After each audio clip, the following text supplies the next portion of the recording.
Welcome to another edition of the Dental Today podcast. Thank you for stopping by. This is brought to you by labmediatv. My name is Hezekiah Morales, and here we go. Remember to follow us on social media at labmediatv. Ladies and gentlemen, welcome to another edition of the Dental Today podcast. We are very excited to be here in Chicago, Lab Day 2020, with a gentleman that has a lot of experience, a lot to say. We are excited to have him, Mr. Bobby Williams. Bobby, welcome to the show. Thank you for having me. It's very exciting to have you, and I'd like to go into very briefly here, just to get this started. What's going on with the project in your lab, the build? Very excited to hear about this. Yeah, so that's been quite an undertaking. We decided to build a new laboratory about 2.5 years ago, and we were just simply running out of space. And so I needed to have the milling machines out of my office and have an actual office. So we decided to build something, and again, it was out of necessity for space, but we needed. I wanted to be closer to my house. I built a house 2 years ago up farther north from my current office, and I used to drive 1.5 miles. A mile and a half. Now I drive 30 minutes, and I don't like that. So for selfish reasons, I'm building a lab much closer to my house. So fast forward, the city that I'm building in, unfortunately, really doesn't care if you ever build a building in it, and it's unfortunate, but it's such a great location that we've been willing to kind of wait it out. So we're about 1 year behind in the process. Wow. But the foundation just got poured this week, so wow. It'll go fast from here on out. That's exciting. So Bobby, again, one of the things that we do here is we like to know your background. Where do you come from? How did you start in dental? Was this your first choice? What did you accidentally? How did this happen? I originally wanted to be a dentist, and so I went to undergrad at University of Oklahoma. I was a zoology major, and I was all about being a dentist. Actually, I wanted to be an orthodontist. And about halfway through undergrad, I ironically visited a laboratory I ended up working at in Texas, and I've always been pretty artistic, and to see the other side of it, to see the fabrication of it and the artistry that went into it really appealed to me. And for me, it was kind of a light bulb that went off that I could stay in dentistry and be artistic and not have my hands in someone's mouth all day. And so that was a big selling point for me. So I kind of backtracked when I graduated and went to a lab tech school. And from there, I started working in a production lab and learned what not to do. And about 9 months later, I ended up working in the lab that I originally visited. And the owner of that laboratory, his name was Phil Watkins. It was Functional Aesthetics in Louisville, Texas. Great guy. Really placed an emphasis on education. And so literally within the first, 2 or 3 months, I'd already taken 2 porcelain courses. And it was just a constant flow of education running through that. And so that really resonated with me. And I knew when I interviewed, the day I interviewed, I didn't know anything about building porcelain, but I told them I'll give them 5 years, and if I'm not part owner or managing the ceramics department, I was going to start my own laboratory. And 4 years and 11 months later, I gave them my notice and started my own lab. So you've been working in your own lab for how long now? I started Synergy Ceramics in November 2001, so 19 years. So in total, you've been close to 25 years. Yeah, well, a little over 25 years. Over 25 I'm an old man. Yeah. So 2001, 2020, 19 years. Yeah. A lot has happened in the last 5 years. Yeah. But in these last 19 years, what would you say would be the biggest change that you've seen, let's say, in the character of the dental technician? Biggest change in the character of the dental technician.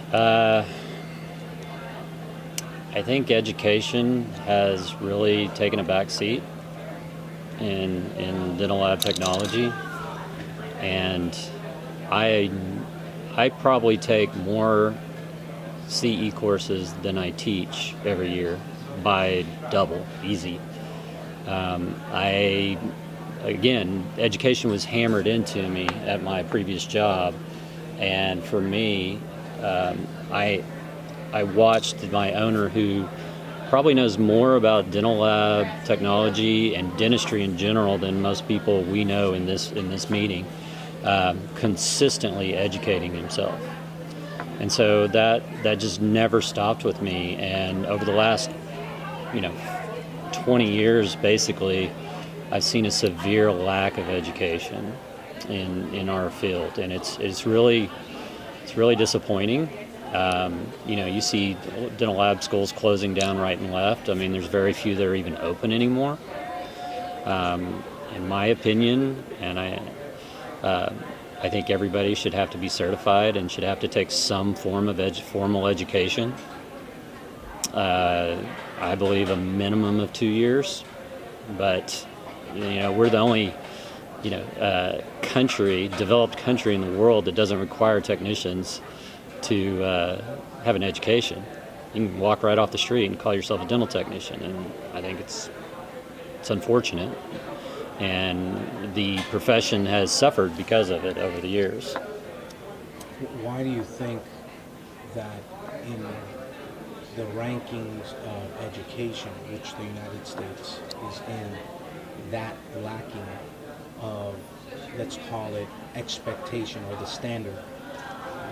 Where is this coming from? Is it legislation? I think it's a vicious cycle.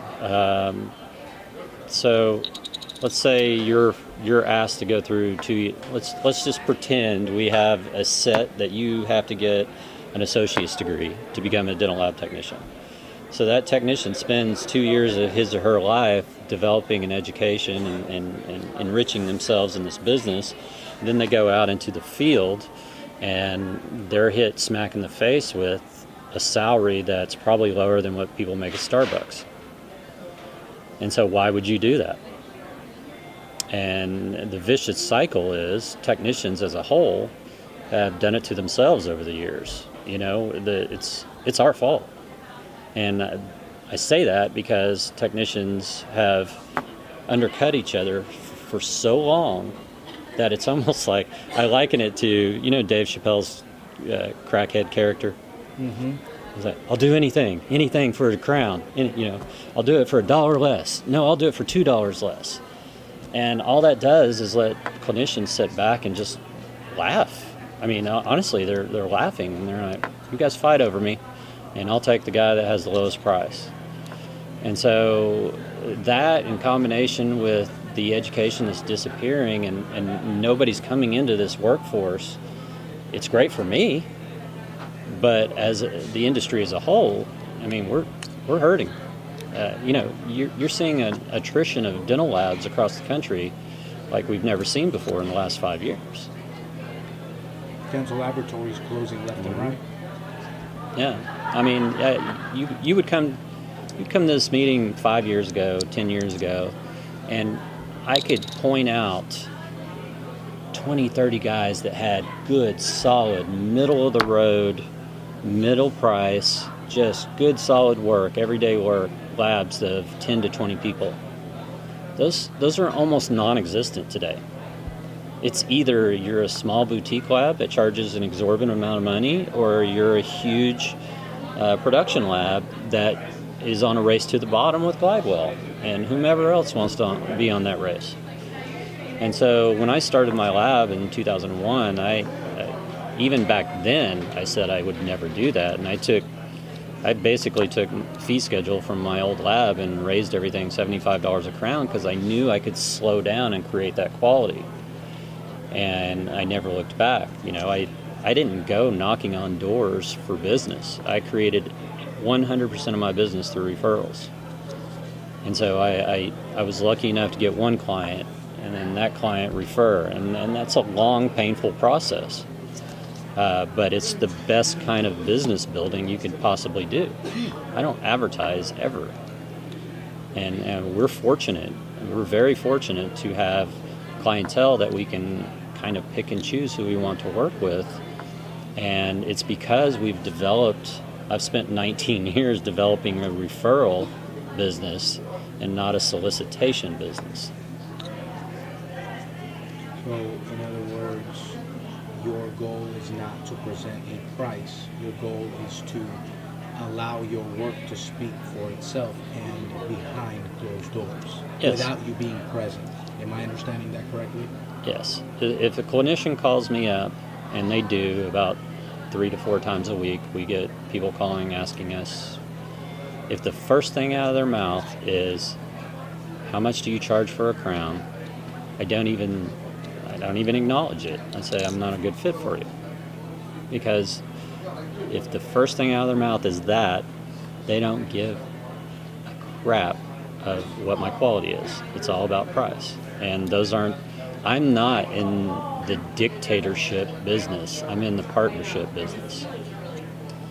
And so every one of my clients, I'm on a first name basis with. I don't call them doctor.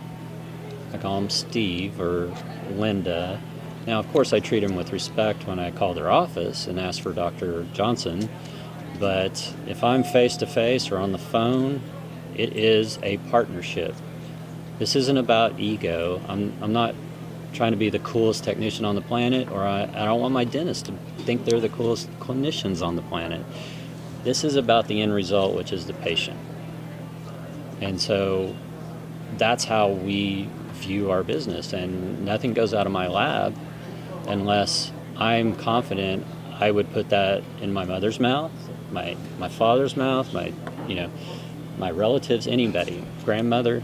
If you would put those crowns in your grandmother's mouth, then it's good to go. Outside of that, that's nothing less than that. Am I the best ceramist on the planet? Hell no. We try to be better every single day, and we try to produce the best possible restorations we can. We've created quite a niche in our business. I have another ceramist that works with me, and we specialize in full mouth rehab, smile designs, larger cases, complex cases. And the reality is 85-90% of our cases are OM3, 1M1, because it is what it is. That's what people want. But we try to make them look as natural as possible and more importantly, functional as possible. It's funny, I always said my old lab had the most perfect name for a dental lab. It was functional aesthetics.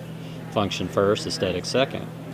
And we go by that in Synergy Ceramics as well. The name Synergy Ceramics is based on the synergy between the dentist and the technician, and how we can come together to create the best product we can. So besides the concept of pricing at the forefront of whether it's the mind of the technician or the clinician, what else would you say is possibly contributing to some of the technicians that are with quoting several gentlemen and ladies that have been on the show that say that a dental technician is giving away their work? How can a dental technician that's trying to move to the next level begin a conversation with his doctor or with the people that he works with to begin to adjust their prices, or do they start with a strategy first? Or what would your advice, your wisdom, what would your wisdom lead you to tell those types of individuals or organizations even? Sure. So it's kind of a multifaceted answer, and the first thing is it's great to attend CE as a technician and come to this meeting and take a CE course here and there with a good ceramist and learn little pearls. I do it all the time. But more importantly, technicians have got to start attending clinical meetings. They've got to be shoulder to shoulder with clinicians. you really don't gain respect from clinicians unless you're taking the same education they are. Or you can demonstrate that you're competent in talking about cases, you're competent in talking about occlusion, function, treatment planning, case diagnosis, all of that. And so I think the biggest thing for me was I realized that quite a few years ago when I started attending clinical meetings. And then the kicker was in 2013, I started going through the COIS program. So the COIS Center has a 9-step program, and it's probably 98% clinicians and about 2% technicians that go through the program. And so you take 9 different courses to graduate, and some people knock it out in, heck, I had a Polish dentist that knocked it out in 2 months. He took them back to back to back, which is insane. I knocked it out in a little over 2 years, and that's on an accelerated pace. Most clinicians take about 4 or 5 years to finish it because it's very involved. I mean, you have to fly out to Seattle, and you have to be there. It depends if it's a track course, it's all week long, or it's either from track course that's all week long, or one course from Thursday through Sunday. But it's intensive. And as a technician, I didn't know what I didn't know. And I learned more from that course, or those courses, and graduating from the COIS Center. It was the best investment I ever made in anything related to being a dental technician. It was an investment in myself, and it wasn't cheap. I mean, when it was all said and done, John offers technicians half price, but half price is still a lot. I mean, I spent well over probably $75,000 over time graduating from the COIS program. In 2 years. Yeah. But I look at technicians all the time have no problems dropping $100,000 on a CEREC in-lab and don't know how to use it, when you can educate yourself on the fundamentals of dentistry. And guess what? I'm in a course every time I go out there with 45 dentists and one technician, maybe no technicians besides myself. And guess who John asks questions every chance he gets? The technician in the room.